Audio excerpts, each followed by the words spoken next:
If you enjoyed this video, please like, share, and subscribe to my channel for more of my content. Also be sure to press the bell button down below, that way when a new video comes out, you'll be notified. Hell is a part of the afterlife that many people go to after they die.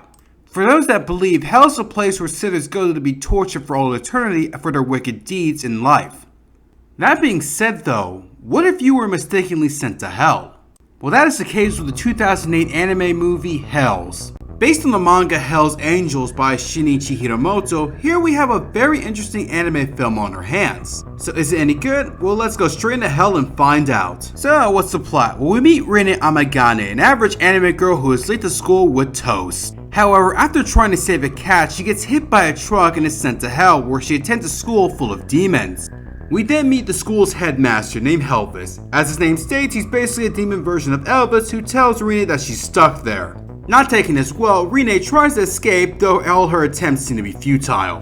Because of her normal appearance and kind nature, Rina is bullied by the other students until she meets a girl by the name of Stila, who becomes her first friend. She then meets Kuto, the head of the student council, and Mario, another human who's been sent to hell before his time. Kuto tells Rina that Helvis is the one behind everything and that he's originally came from the Bible. You know, the one who's considered the first murderer, the guy who killed his brother Abel.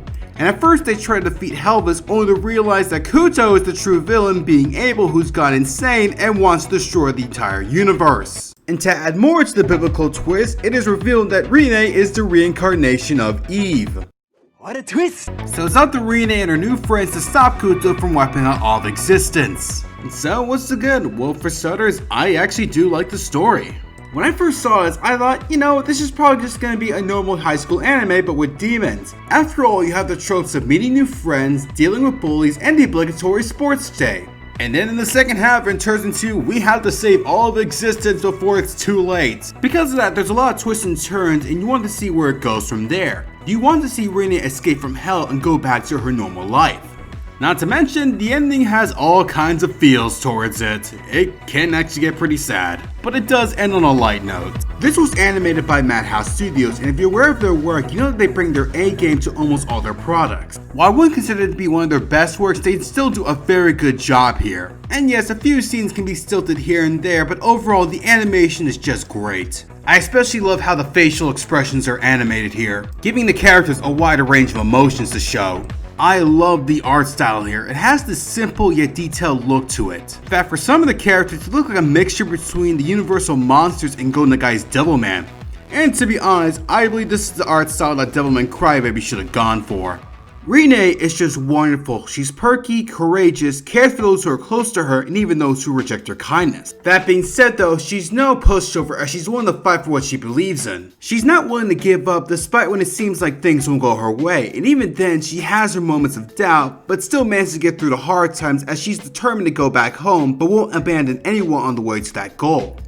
Helvis is a lot of fun. He just steals the show. At first he just seems like your average demon bad guy with an Elvis motif, but over time we get to see his backstory and found out that there's more to this character than we see at first. He serves more as a guardian, as his job is to keep order and not let everything go to hell. Pun intended. It's not that he enjoys keeping Rina in hell, it's just that if he lets her escape, it will disrupt the natural balance of the afterlife. Then we have Mario. No, that joke is too easy. One of the very few humans in hell, Mario at first comes off as this cool, confident guy who has his crush on Rina.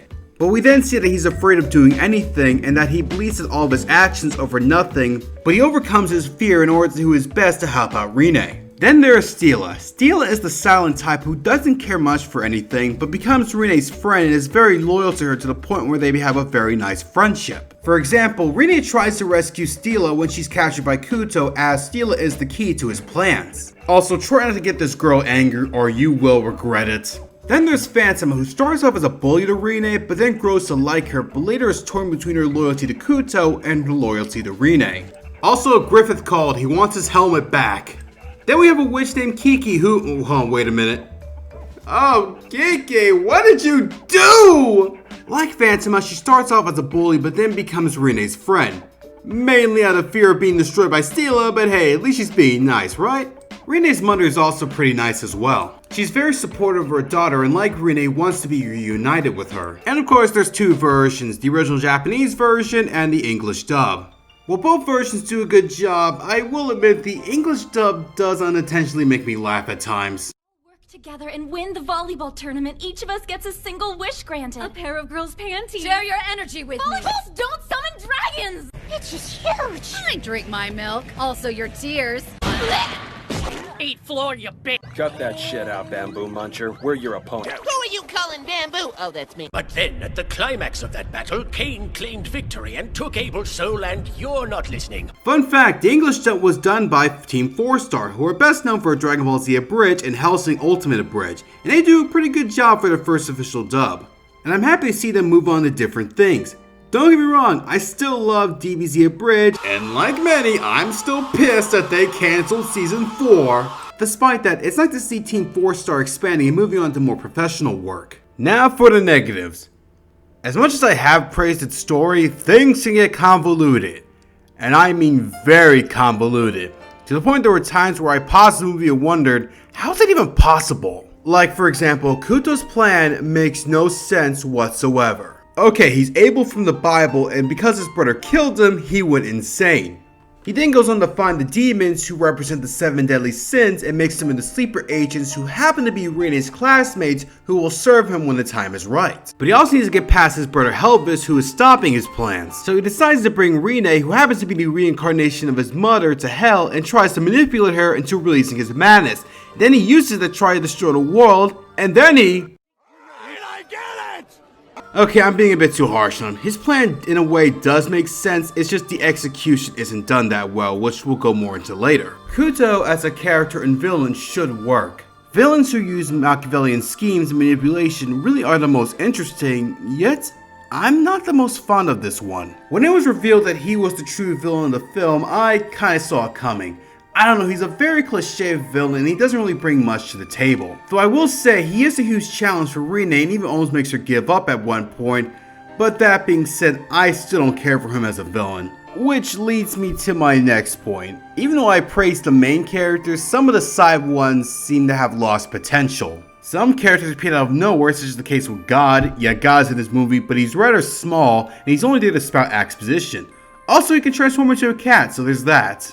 And the reincarnation of Adam, who while nice doesn't really serve much of a purpose other than to tell Rene that he is his past wife. It's not that they are bad characters, I just think they weren't really that interesting. And I really wanted to see more from the other girls in Rene's class or the other 2 student council members who were just pushed to the side. Now this follows the manga very closely. I know this because I read this in preparation for this video to see how much of a faithful adaptation it is. And has left me with rather mixed feelings.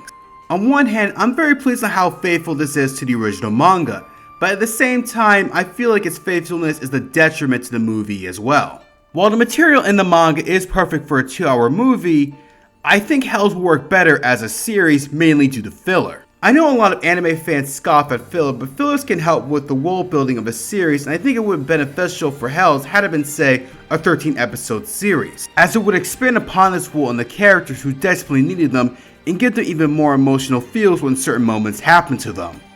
Overall, Hells is not perfect. It has its problems, and I think it could have worked better as a series, but overall, I did find it very enjoyable. Overall, give it a watch and see what you think about it.